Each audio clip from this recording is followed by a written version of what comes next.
"You been screwing the milkman." He was crazy, and he kept on screaming, "You been screwing the milkman." And then he ran into my knife. He ran into my knife 10 times. You are now listening to The Infamous Ones, a true crime podcast hosted by Kay on Spotify. A podcast aimed to uncover and share the stories behind heinous and insane acts that have been overlooked or overshadowed by mainstream media, getting justice for the voices that can't speak. What's up, y'all? It's your girl Kay, and I am the host of The Infamous Ones, a true crime podcast. A podcast designed to focus on crimes committed in the Black community that you don't hear about in mainstream media, giving a voice to those victims that have otherwise been silenced. Hello, hello, hello, everybody. Welcome back to a bonus episode of The Infamous Ones, a true crime podcast. Ladies, how y'all feel? Fellas, y'all all right? Surprise! I am back with a special bonus episode this Mother's Day just for y'all. It is Sunday, May 11th, and your girl is feeling amazing. It's a good evening, and I'm sipping on something quite delicious. I'm sipping on some tequila, baby. Luna's oil. What you know about that? Okay, you got to be careful with that tequila, though. It'll put you on your ass. Okay. It is already May. Y'all, can y'all believe it? Like, damn, the fact that 2025 just started and we are almost done with our second quarter. Like, what goals have you accomplished? What's in store for quarter number three? I know I got a lot of stuff planned for the next, couple of months. I've got the meet and greet. I got Miami at the end of the month, Vegas next month, book events, lots to do. I am so ready for everything. I can't wait. It's about to be a hot girl summer, fall, winter, everything. Okay. Now, how did y'all enjoy the series on celebrities who thought they was about that life? So it was a lot of celebrities that was covered. I know I still have quite a list, so I'm gonna bring it back a little later on this year. I definitely love the streams and the reviews. Y'all are freaking awesome. Y'all are showing out for me. So I am gonna bring back the celebrities who thought they was about that life series later on around August. Okay. Now, I don't want to waste y'all's time with a bunch of, heckling and keckling back and forth. So, let's go ahead and get into it. Y'all know it's time to hop in, buckle up, and let's take a ride back to Thanksgiving 2008. And we're going to go ahead and head to Ohio. Okay. Y'all got your drinks and your snacks ready? If you don't, get them now. Because I got a feeling y'all mouth about to be dropping on this one. Okay. Y'all know what time it is. Let's get it. This week's case involves Daryl Sanders, victim, Willie Webb, Anastasia's ex, and shall we say character witness? And the infamous murderer of the week, Anastasia Fields. Anastasia A. Fields was born December 23rd, 1986. Now, there's not much on her background as far as like her parents' names or anything like that. And believe me, y'all know I was looking.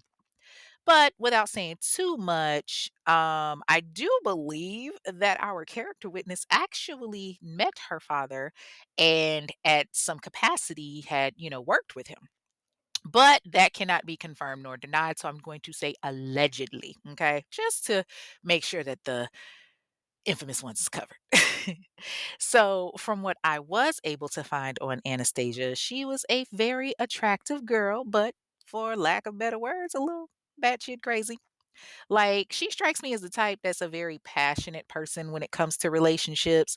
So much so that she has a history of domestic violence, aggravated battery, assault, and telephone harassment. Translation, she was probably riding a nigga ass, blowing up his phone and knocking that ass around, okay? It's giving very much Yvette from Baby Boy. It's giving very much, I hate you, nigga, I hate you. Oh my God, Jody, I love you. Like, it's giving all of that. It's giving, you so stupid. Like, every last emotion that Yvette went through in Baby Boy, I feel like she might have possibly done herself. Like, it's giving very much, "I beat men." You know what I'm saying? That's real specific, I know. But I'm just saying, like, when I was reading some of the documents and articles and everything, I was like, "Damn, like, she sound like she could whoop a nigga ass," you know? I wonder if she was like that in all of her relationships. Like, I know she ran across your boy Willie at one point, and, well, just from what I know of him, yeah, this can't be good. But she was definitely violent with others. So, what I did find is that at some point, she spent some time in Florida and she met someone that she was really tripping on, which was her baby daddy. Mhm. So, Anastasia, shortly after, everything went down, she had given birth to a beautiful baby boy. Now, she was young when she had him. She was only 21, like a time where she should be living her best life, partying, going out, all of that.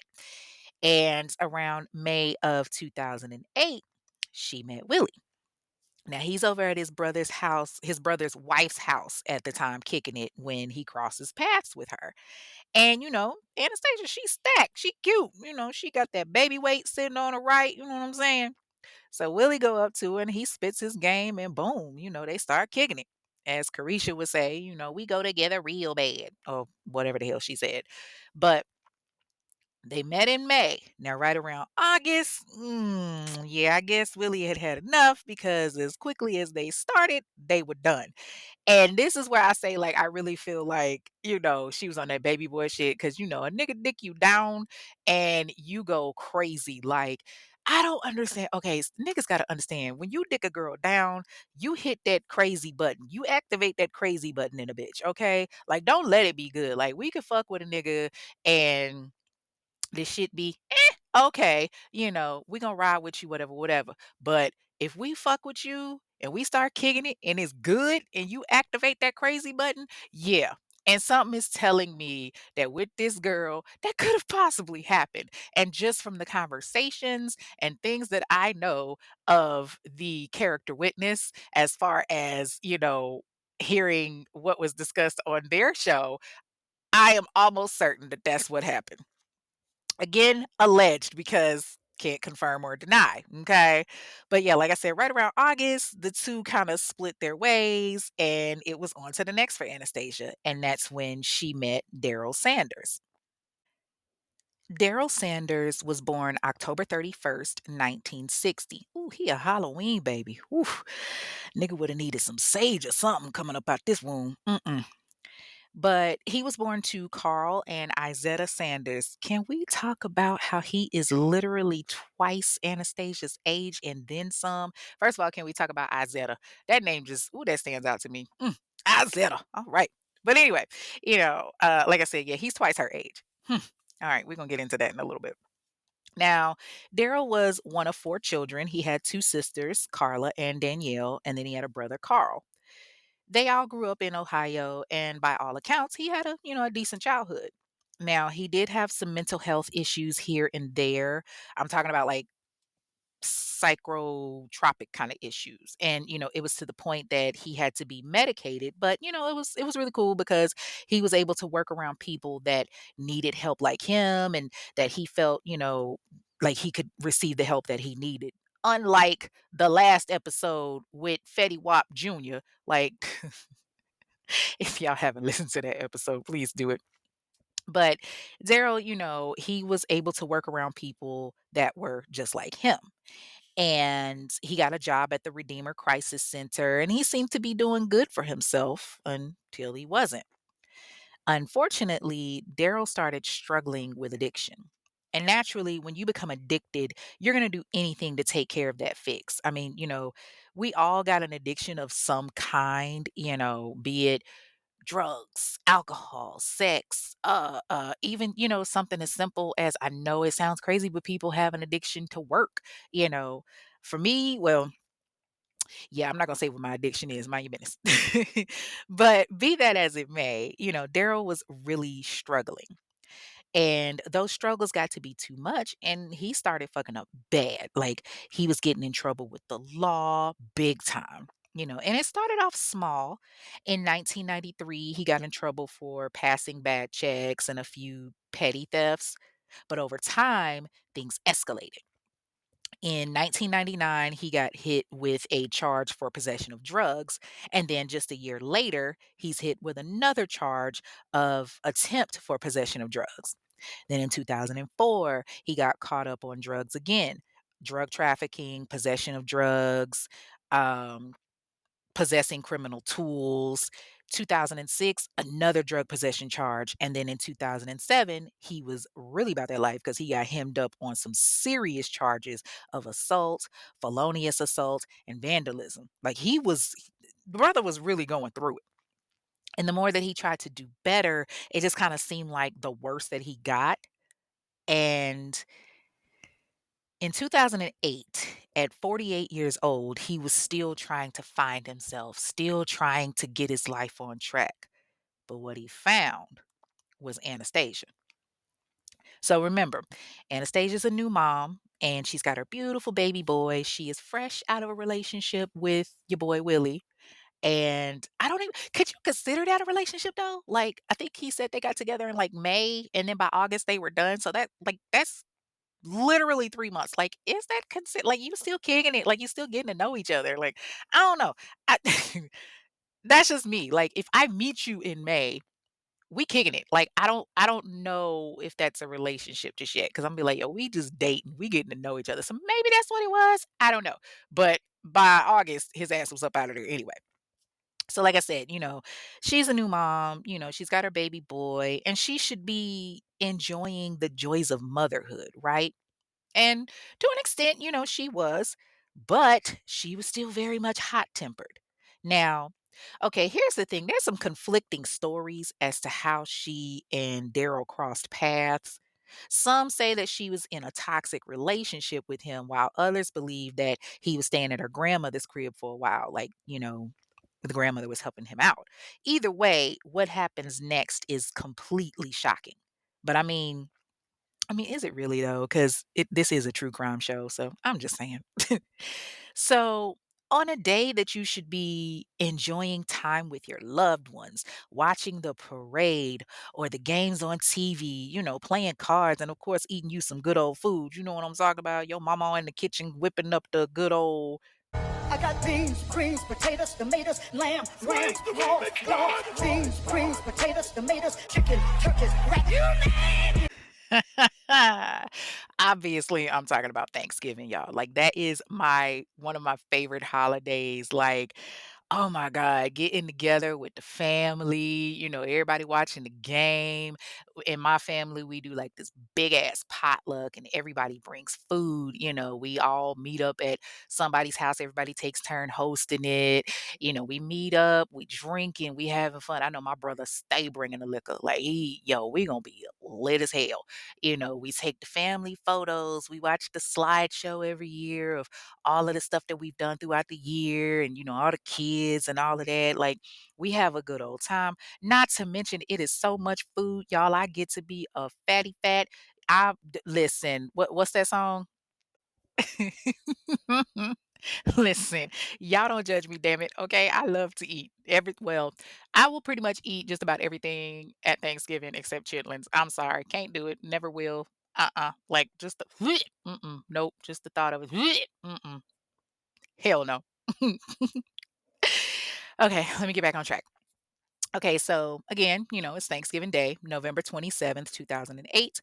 And for whatever reason, Anastasia's not with her family like that. Like, she's at her grandmother's house, or what was rumored to be her grandmother's house anyway.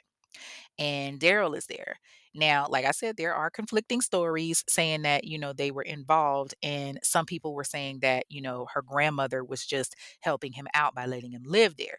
But the fact that she was there at the house with her child, leads me to believe that it was something more than they were making it out to be as far as some of the articles. Plus, a lot of the articles said that they were in a relationship. Like, it was a relationship. I'm sorry. Like, I really think it was a relationship. Like, if you was embarrassed because you was fucking Nate from Set It Off with your little young ass, then hey, own that. Because this nigga definitely was twice her age and then some. Like, ugh, you gonna fuck around and get worms. Like, ugh. Mm-mm. He was 48. She was like 21. What the uh-uh.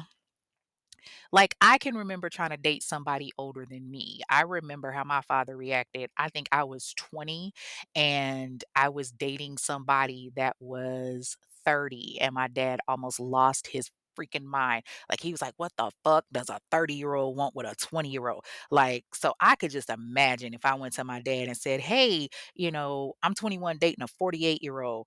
Eh, nope. He gonna snatch at least 2 layers of skin off my ass. Hell no. So, according to the court documents, Daryl and Anastasia were in the kitchen arguing about their relationship. See, this is why I said I really feel like that's what it was. And I actually did reach out to some of Daryl's family, but I never heard anything back. So, hey, if you're listening to the story at some point, and if you hear this episode and you want to give your input or your side of things and talk about Daryl, by all means, hit me up. I will be more than happy to talk about it.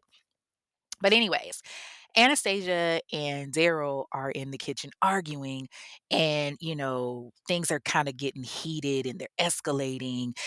Anastasia's like, "I'm sick of you, nigga. What the fuck? I'm so sick of this shit." And blah blah blah. And Daryl's like, "Yo, go ahead with that bullshit. I ain't got time for this. Go ahead with that." And the argument turns physical, and Daryl pushes Anastasia. And Anastasia, she got a mouth on her. Plus, she got a history of domestic violence too. And she's like, "Listen, you not about to put your motherfucking hands on me, nigga. You got me fucked up. You got the wrong one. You about to fuck around and find out."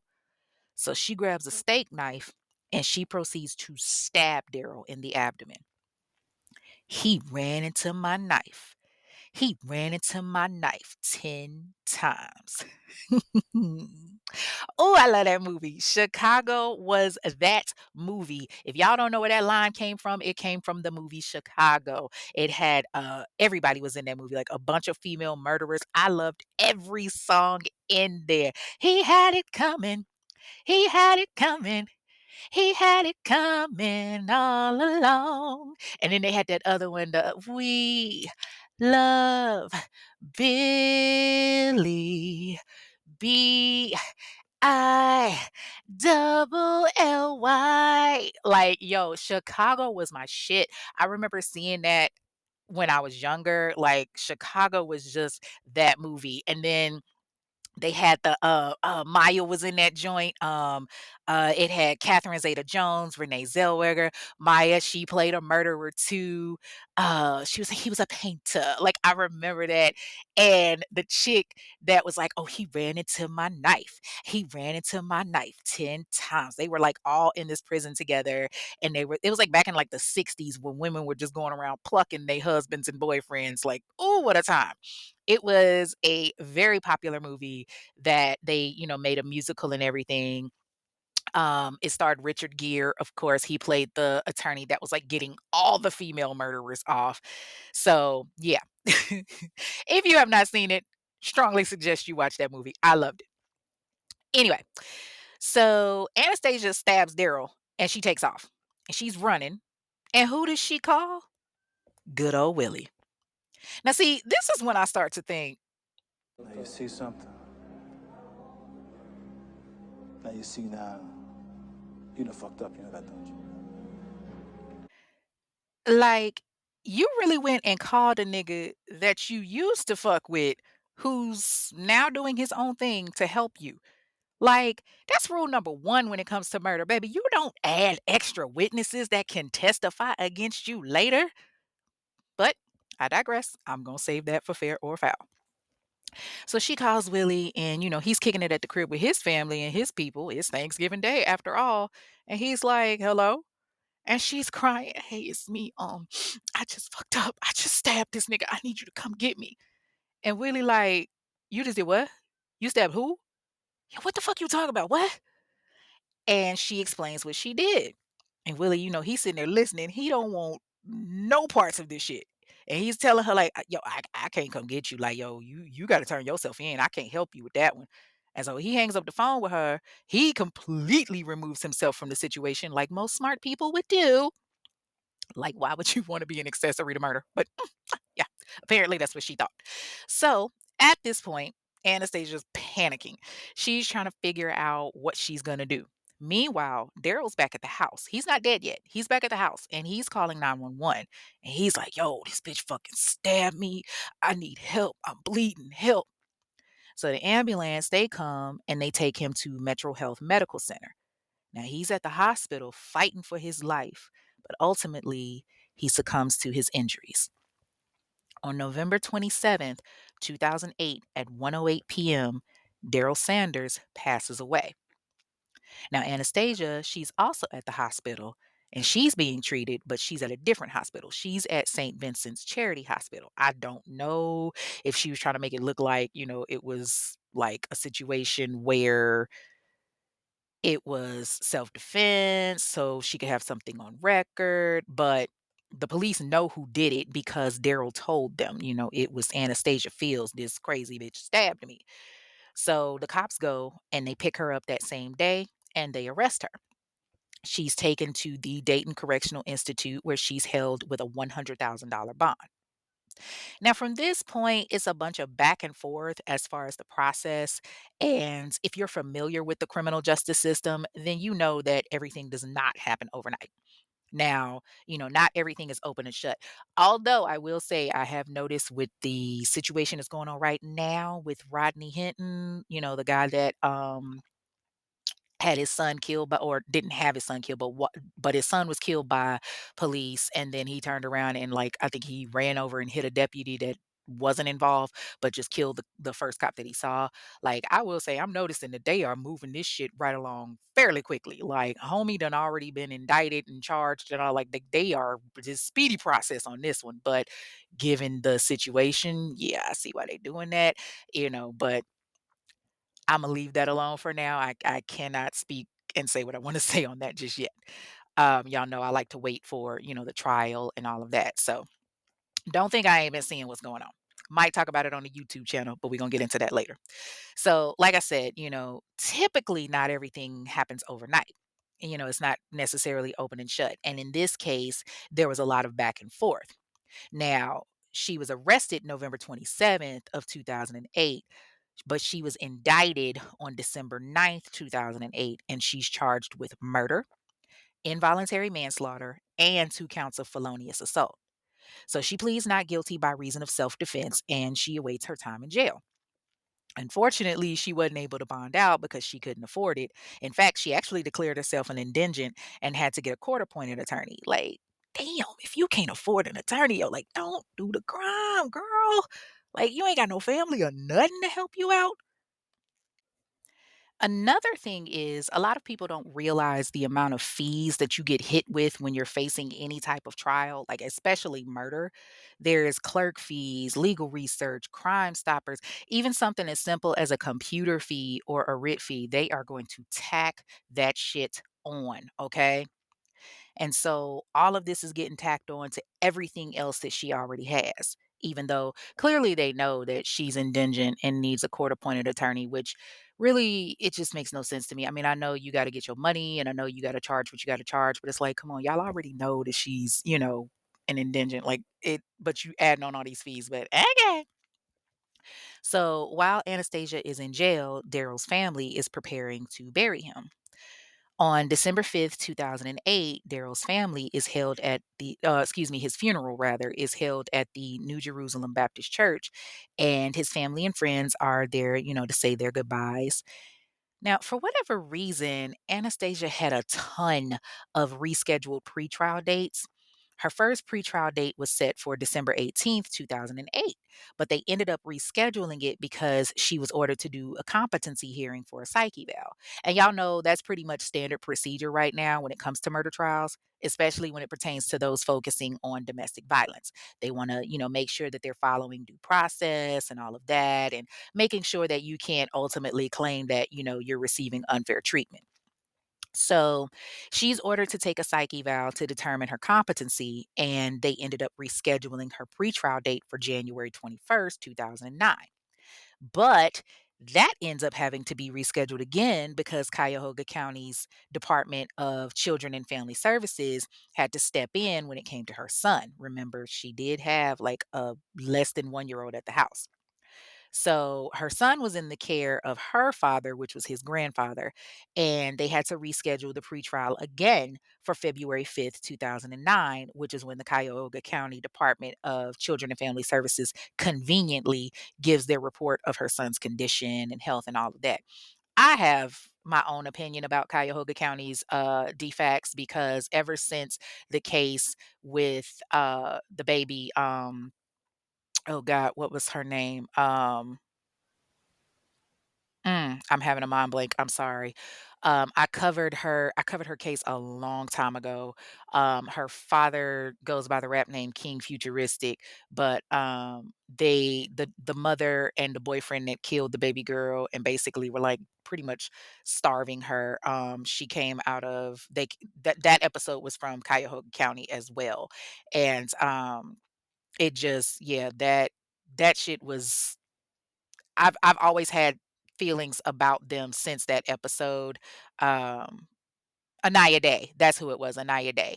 Ever since that episode on Anaya Day and doing the research and all of that on Cuyahoga County's defects, I'm just like, yo, that wasn't the only time too, because there was another case with the lady that killed her kids and had them like damn near mummified in the house the whole time. That was Cuyahoga County then too. But anyway, so yeah, like I said, they, turned in their report and everything. And so because of that, it gets pushed back again. And basically her pretrial gets continued multiple times for different discoveries and different reasons. So she gets her a court appointed attorney who is John Green, and she's set up against these prosecutors, Edward Lentz and the district attorney, Dale F. Posozzi. Plus, she's facing life in prison. Okay. Now, her final pretrial date was May 13th, 2009, and she's sticking with her not guilty plea. Now, I guess she thought she could try to like maneuver some shit, or, maybe she was so unhappy with her attorney because on May 27th, 2009, she actually filed to disqualify John Green, but it got denied. The judge was like, no, first of all, you don't get to pick what attorney you get. You broke, girl. That's why it's called court appointed attorney. You gonna get who the court gives you. And the funny thing is, her attorney was actually fighting for her. Her attorney is like, listen, you may not like it, but this man done told the police before he died that you did it. Now, whatever the reason that you did it is what we got to argue on. But at the end of the day, you're going to have to do some time. That's just what it is. And the prosecution, they're telling her, hey, look, if you plead guilty, you'll do no more than 15 years.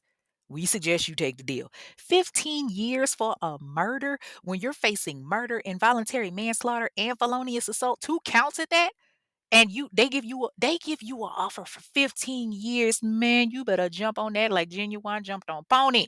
Okay? Well, I guess the attorney got through to her because on June 3rd, 2009, Anastasia changes her not guilty plea to guilty. And this was really smart because she avoided a trial. Judge Stephen Terry presided over her case, and she's convicted and sentenced to 15 years. She gets 10 years for involuntary manslaughter and 5 years for felony assault, and they have to run consecutive. So she would have to do, the full 15 years. And so she accepts the sentencing like she really had a choice. And June 12th, 2009, she is escorted to the Ohio Reformatory for Women in Marysville, Ohio. Now, she got credit for time served, which was 185 days of her being in jail. But once she gets to the prison, she decides, you know what? I'm not really feeling this shit too much. And just 3 months after the trial on September 21st, 2009, she tries to request an attorney for an appeal. But the thing is, with appeals, it has to be filed within 30 days of the sentencing period. So, because it was beyond that 30 days, she instantly got denied. But she was resilient because in November of that same year, she was like, yeah, maybe I made a mistake pleading guilty. So she filed a motion to withdraw her guilty plea. And the judge was like, girl, You are in prison for a reason. You pled guilty. This ain't no Uno reverse. You don't get to just change stuff up. Plus, if she would have pled not guilty or if she would have actually had it withdrawn, then they would have gone to trial and she could have risked life in prison. You know what I'm saying? And so he tells her no and he rejects her motion just like he rejected her other motions. And I mean, Shawty girl kept at it. Like she was not about to let that stop her at all. She filed another motion to withdraw her plea December 4th, 2009, and once again is denied. Like, you got to give it to her. The girl got a one track mind. She trying to get up out of there. Now, I don't know what the ladies was doing up in the prison, but it was fucking her up and she was shooketh. Okay. Now, she continued to file motions over the years and they just pretty much just kept getting denied. Like, I wonder if she reached out to your boy Willie while she was in prison. Like, that would be an interesting conversation. I could just hear her, "Hey, baby, you gonna say yourself for me when I get out?" Y'all know I ain't got no sense. Now, she really kicked it into high gear though when 2015 rolled around. So, February 23rd, 2015, she files a motion for judicial release and it gets denied. Now, judicial release is a really specific Ohio law. And it is a process where an inmate serving a prison sentence in Ohio can be released early without, well, with supervision by the sentencing judge. It essentially allows the judge to reconsider the sentencing and potentially grant early release based on the offender's rehabilitation and, other factors. But, the judge was like, "Ma'am, have you lost your mind? You've been in there for half of your sentence. No, you ain't rehabilitated. All these motions that you've been filing, you showing me that you haven't really learned your lesson. Why would I let you out?" But she wasn't going to let that stop her because literally every time they denied her motion for judicial release, she would turn around and refile a new one. And I mean, literally, as soon as she was getting the paperwork back saying rejected, it was like she read the rejection and then boom, sent out another one. That first one was filed February 13th, 2015. She turned around and filed another one on March 9th, 2015, and it got denied. And then she decided, all right, well, I'm going to step it up some more. Because on April 23rd, 2015, she not only filed a motion for judicial release, but she requested a hearing because she was thinking, hey, you're not listening to me. I'm not getting fair treatment. You should hear what I have to say. And the judge is telling her, yeah, no, I don't. Denied. So she kept going to the point that on June 12th, 2015, the courts actually sent this girl correspondence. This time they telling her, say, chick, you ain't done all that time that you supposed to do yet.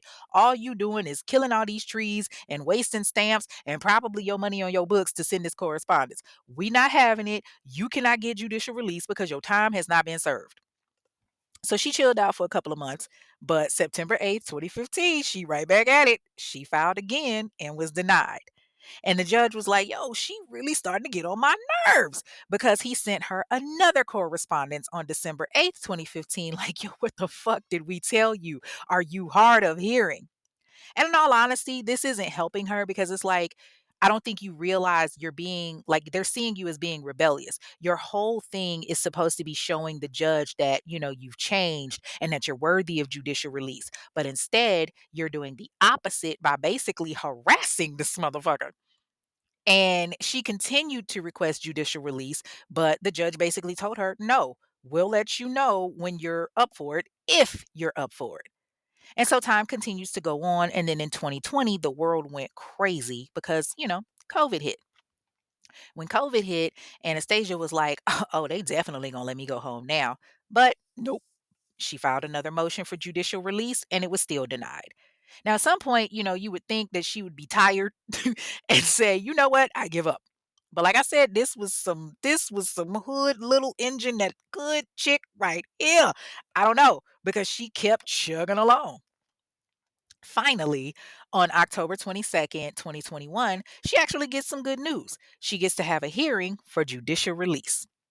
Now, she's got her new attorney, James E. Valentine, and James is positive with her. He's hopeful. He's like, yo, you got a solid chance of getting out.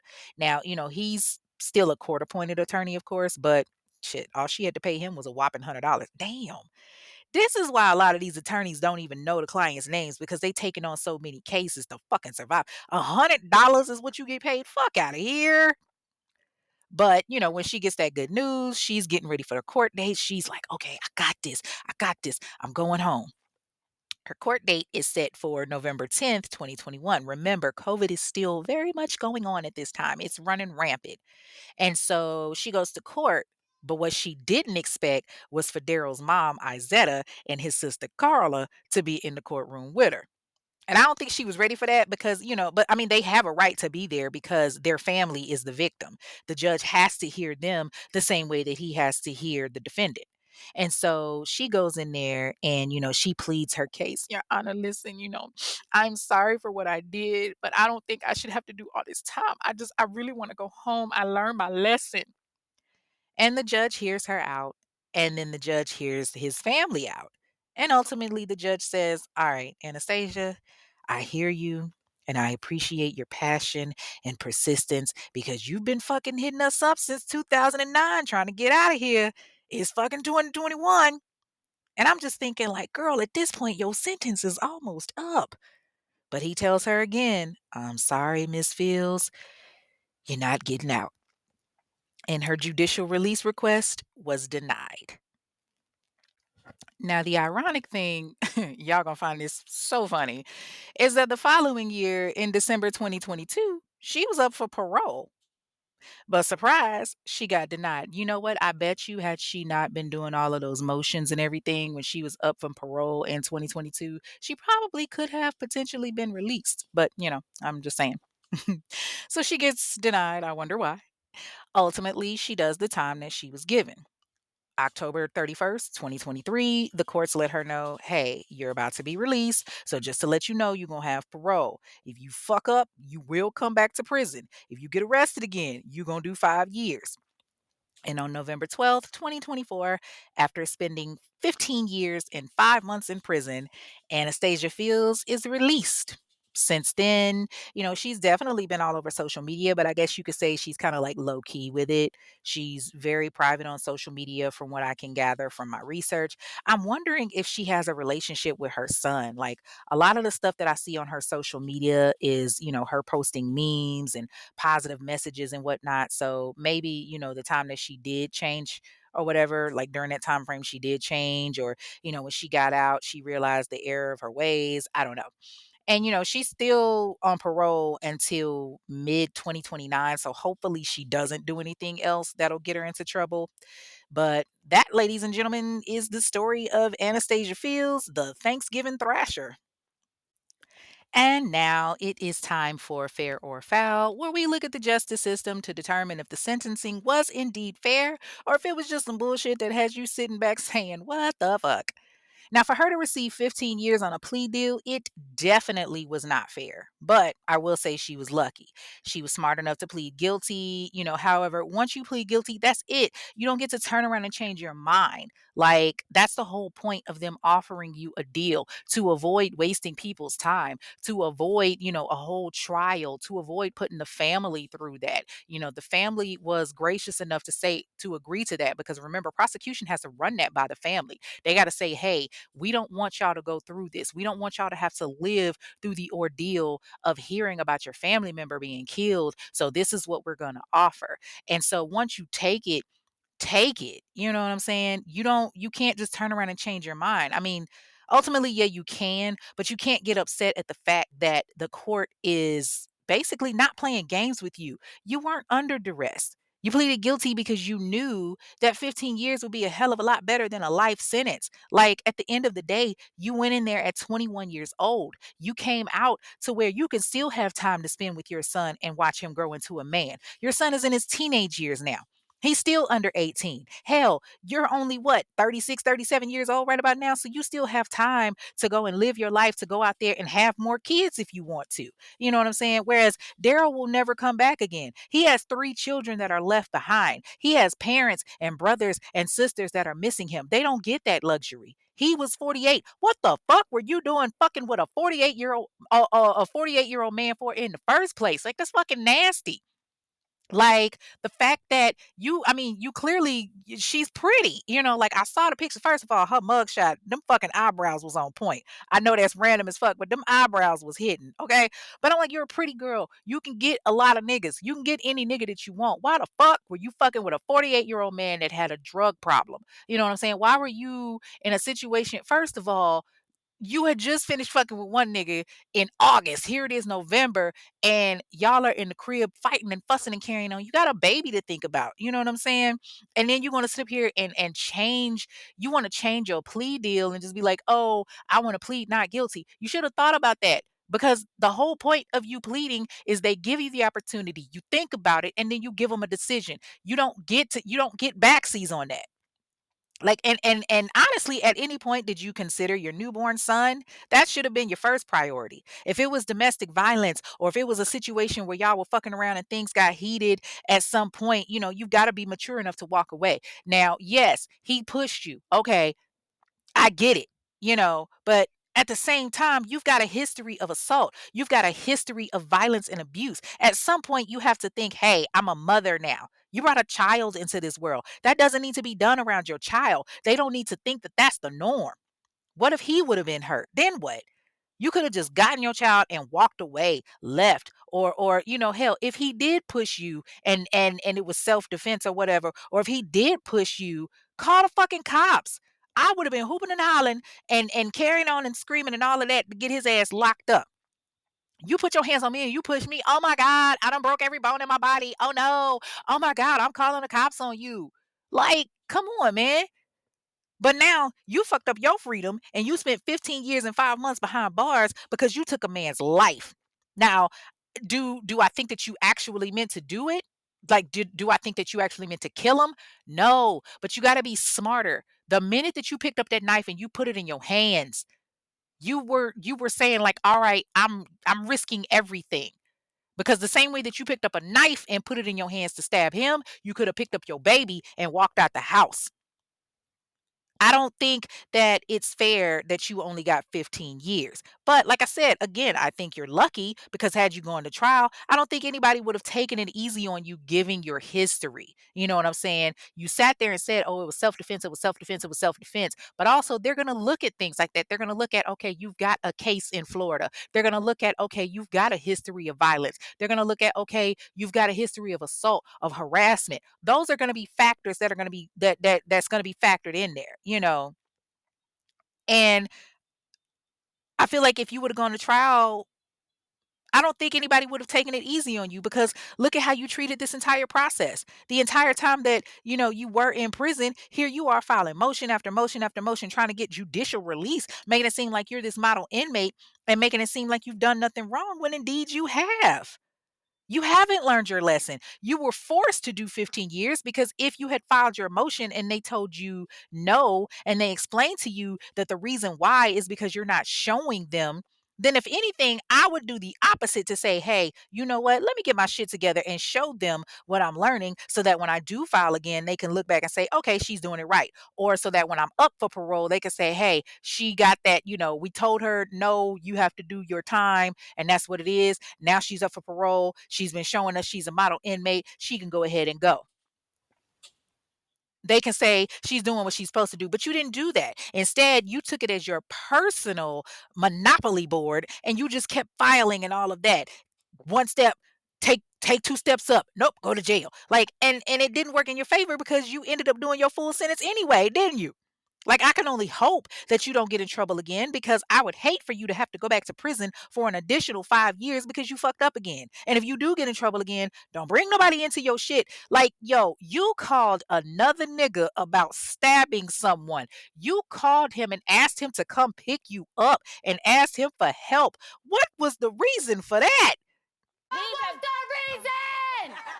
What did you think the nigga was gonna do? Like, you and him were done. Y'all ended in August, however the fuck y'all ended. He had moved on. You had clearly moved on. You was with another nigga. He moved on to do whatever he was doing. Did you think he was gonna like hide you or something? Did you think he was gonna say, oh no, you poor baby? Be glad he didn't call the cops on your ass. Like, You called him and said, "Hey, I just stabbed somebody. I need you to come and get me." You better be glad he didn't call the cops on you, because most people would have. I hope that maybe you got some counseling or something when you were in there, and I really hope that you're able to have a relationship with your son because he spent 15 years and 5 months without his mother. He spent all of that time knowing that his mother took another man's life. He may not have known it initially because he was a baby, but as he got older, I'm pretty sure people told him what happened. And no matter what you may tell yourself as to the reason why, at the end of the day, a man is still dead. A man is still gone. Children have lost their father. Sisters and brothers have lost their sibling. A mother and father have lost their son. That is all for this week's episode of the Infamous Ones, a true crime podcast. You can follow the show on the various streams on Instagram and TikTok at Infamous One Podcast. And that's a number one, by the way, not spelled out. And you can leave a review there. On Twitter, it's Infamous One Pod, where you can also leave a review. On Facebook, you can join the private discussion group, the Infamous Ones discussion group. But remember, you got to answer the questions to get in, okay? I love the fact, though, that so many people are requesting to join the group. I love it, love it, love it. Oh, y'all making me cheese over here, okay? So come on in, chop it up, sit down, act like you got some sense, okay? Or don't, because either way, I'm still going to have fun. The show streams on multiple streaming services like Odyssey, Apple Podcasts, iHeartRadio, and so on and so on. So, make sure you leave those reviews because they do matter. Matter of fact, I'm going to go ahead and get into a couple of them. The first review comes from Spotify. It's from Black Ivory on the Kaylin Walker episode. And it says, "Wow, this podcast was passionate for a reason. Now I know why you so funny. It's because you're deep, and I like others know where you're coming from. All I can say is time is the master, and despite your survivorship skills, you have a little bit of ways to go, like some of us still do. But this episode, yes, is as amusing as the others I have listened to. This one hits different. Thank you." Oh, thank you, love. Yeah, I had a lot of passion in that episode, and it came out more than I thought it would because of the topic. But, I really appreciate the love for real. The next one comes from Apple Podcast, and it is from Nikhil, 5 stars. It says, "Love it here. Just discovered this podcast by shout out from my girl Renee, Melanin Mayhem podcast. When I say I was hooked from the first episode I listened to, I love the way you deliver the information, and I be spazzing right with Cardi on the what was the reason bit. You have a forever listener in me. Sending much love and many blessings to you." Oh, thank you, Nikhil. I appreciate you. Yes. Cardi be giving me life. And of course, shout out to the country girl Renee from Melanin Mayhem. Y'all, it is only 8 tickets left for the live show, only 8 half off tickets left. So June 14th, 2025 is the first of many live shows for the Infamous Ones. It's going to be at the Margaritaville, located at 155 Olympic Park Drive in Atlanta, Georgia, from 2 p.m. to 6 p.m. I can't wait. I'm already casing the next city that I want to do a show in at the beginning of the year 2026. You know what? Let me not say casing because I sound like I'm about to go rob a bank or something. But I'm looking into it, I'll say. I'm excited for next month because I will be live. We will be enjoying lunch and drinks and plenty of photos and discussing a very interesting case that will not be available on the streaming apps. So get your tickets now, okay? There are 8 half off tickets left available on Eventbrite. I have the link in my Facebook group, or you can just go to Eventbrite and type in the Infamous Ones meet and greet, and you'll be able to see the tickets there. There are, like I said, 8 half off available tickets left. I've sold out initially, but I added 10 more tickets and 2 of them got gone like as soon as I added it. So, yeah, it's going to be a vibe. It's going to be a time. Make sure that y'all like and subscribe to the YouTube channel. I need to see 50 people subscribe before I drop that first video. And we are at 36 right now. So I need 14 more minimum to drop that video. It's like 400 of y'all in the Facebook group. Okay. Almost 500 people in this Facebook group. 50 of y'all can subscribe to the YouTube channel. Okay. I got some good stuff I want to put on YouTube, but I need my numbers. Okay. I need them numbers. Numbers. Support your girl with the numbers. Okay. If you want to support the show, or if you're feeling the spirit, meaning that liquor we've been sipping on, click that link at the bottom of the screen from whatever app you're listening to this episode on and hit listener support to subscribe. Starts at 99 cents, gives you access to the things that the listeners don't get from behind the scenes and all of that. You can also donate via the Cash App at Infamous One Pod. That's $INFAMOUSONEPOD.